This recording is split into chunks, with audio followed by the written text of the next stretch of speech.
आमतौर पर एक होम बायर तो कहता ही है कि बिल्डर लालची होता है, पर यहां पर एक जज ने कह दिया कि बिल्डर तुम लालची हो और तुम्हारे लालच के वजह से ही प्रोजेक्ट डिले हुआ है।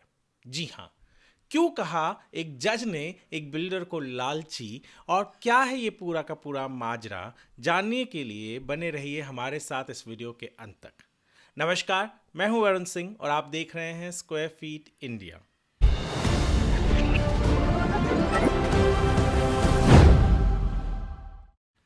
दरअसल एक बिल्डर जब महारेरा के अपीलेट ट्रिब्यूनल में पहुंचा तो जज ने कहा कि ये पूरी की पूरी गलती, यानी जो प्रोजेक्ट डिले हुआ है, इसके पीछे तुम्हारा लालच है। जी हाँ, दरअसल ये प्रोजेक्ट है मैराथन नेक्स्ट जोन, जो पनवेल में बन रहा है। सैनवो रिजॉर्ट्स प्राइवेट लिमिटेड जो कंपनी है वो बना रही है। तो हुआ ये कि 2012 में या इस प्रोजेक्ट को 27 मंजिला तक बनने का परमिशन दिया गया था, जो वहाँ के कलेक्टर रायगढ़ डिस्ट्रिक्ट के जो थे वहाँ से मिला था ये परमिशन। अब 2014 में इस होम बायर ने उस प्रोजेक्ट के 22वें मंजिला पर एक घर ले लिया और 59.72 लाख यानी तकरीबन तकरीबन 60 लाख का एक घर उनको पड़ा, जिसमें से उन्होंने 80% पेमेंट भी कर दिया। पर घर मिलने का कोई चांस ही नहीं नज़र आ रहा था, डिले पे डिले हुआ जा रहा था। तो जो होम बायर थे वो पहले पहुंच गए महारेरा में। 2021 में महारेरा ने उनको कहा कि आप सही हैं, डिले हुआ है, और बिल्डर को इन्हें इंटरेस्ट जो भी होता है वो डिले पोजीशन वाला देने के लिए कहा। अब बिल्डर 2025 में ये ऑर्डर आया तो बिल्डर ने इस चीज़ को चैलेंज कर दिया महारेरा के। कहाँ चैलेंज किया? महारेरा के अपीलेट ट्रिब्यूनल ने। अपीलेट ट्रिब्यूनल ने जो आदेश दिया है उसके पैराग्राफ 17 में एक बहुत ही इंपॉर्टेंट चीज़ उन्होंने लिखा। जो अपीलेट ट्रिब्यूनल है उसने कहा कि आपको 2012 में 27 मंजिल तक बनाने की परमिशन मिल चुके थे, पर यह आपकी ग्रीड यानी लालच थी कि आपको 27 की जगह पे 29 से 33 फ्लोर के बनाने थे, क्योंकि आपने देखा कि मौका मिल रहा है तो आपने ये मौके का फ़ायदा उठाया ताकि आपको बेनिफिट मिल सके। अब जो मैराथन नेक्स्ट जोन है, जब आप किसी भी तरीके से, कोई भी बिल्डर हो वहाँ पर, जब आप फ्लोर ऐड करने जाते हैं तो आपको अलग अलग परमिशन लगते हैं। तो सिडको नैना के लगे, वहाँ पे आप जानते हैं एयरपोर्ट पनवेल में नज़दीक है, तो वहाँ के भी कुछ परमिशंस लगे होंगे। ऐसे बहुत सारी चीज़ें हैं जिनके परमिशंस उनको बिल्डर को लेने में डिले हो गया, और बिल्डर ने यही कहा कि भैया परमिशन मिलने में डिले हो गया, इसके लिए प्रोजेक्ट डिले हो गए। तो महारेरा के अपीलेट ट्रिब्यूनल ने सीधे कहा कि आपको 27 मंजिला तक का परमिशन मिला था, आप वो बना दिए होते। ये तो आपकी ग्रीड थी ना कि आपको ज़्यादा फ्लोर्स ऐड करने थे, तो उसकी वजह से प्रोजेक्ट डिले हुआ, करोड़ों का नुकसान हो रहा है, और जो रेसिडेंट्स हैं उनको भी तो, जिनको आपने घर भेजा था उन्हें भी तो डिले हो रहा है, आपको उनको भी अब इंटरेस्ट देना पड़ेगा और देना ही पड़ेगा। ऐसे एक नहीं, बहुत से केसेस इस प्रोजेक्ट को लेकर थे। कुछ 8 इसके पहले भी हो चुके हैं जहां पर बिल्डर को महारेरा ने कहा है और रेरा के ट्रिब्यूनल ने भी कहा है कि आपको उनको डिले के लिए जो भी जुर्माना हर्जाना देना पड़ता है वो देना पड़ेगा। तो ये जो केस है ये वापस से एक चीज़ साबित करती है। क्या साबित करती है?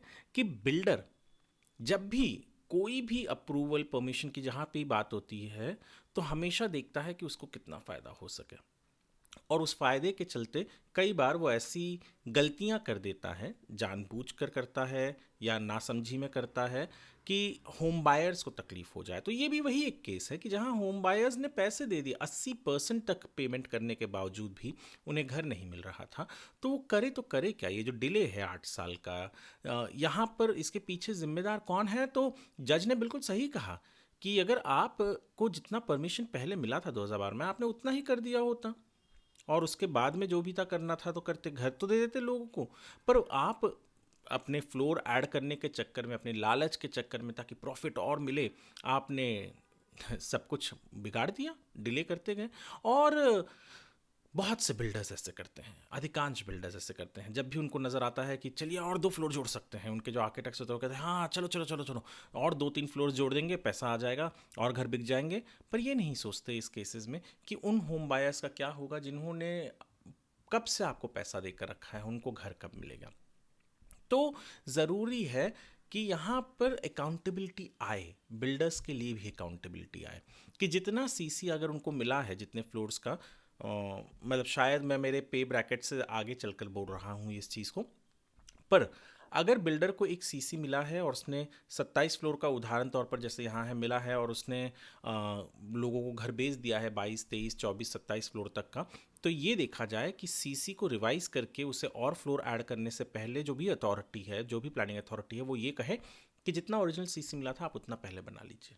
लोगों को जो आपने घर बेचा है वो बेच दी, वो आप उनको दिलवा दीजिए, दे दीजिए, पार्ट ओसी ले लीजिए, उसके बाद में आप काम करते रहिए।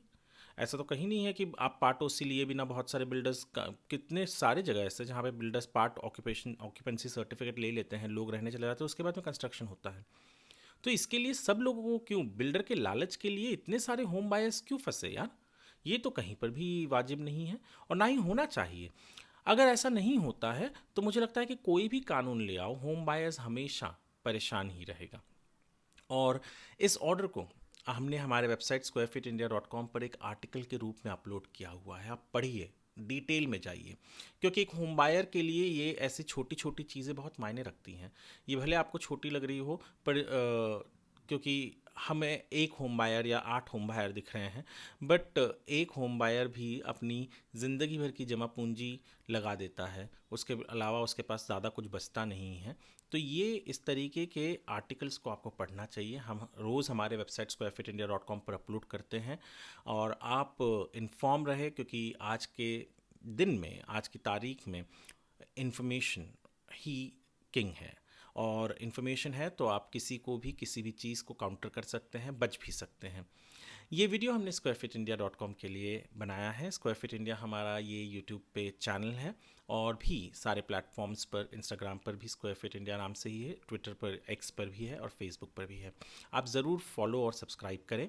वीडियो यदि आपको पसंद आया हो तो हमारे इस वीडियो को लाइक और शेयर करें। वीडियो देखने के लिए आपका धन्यवाद।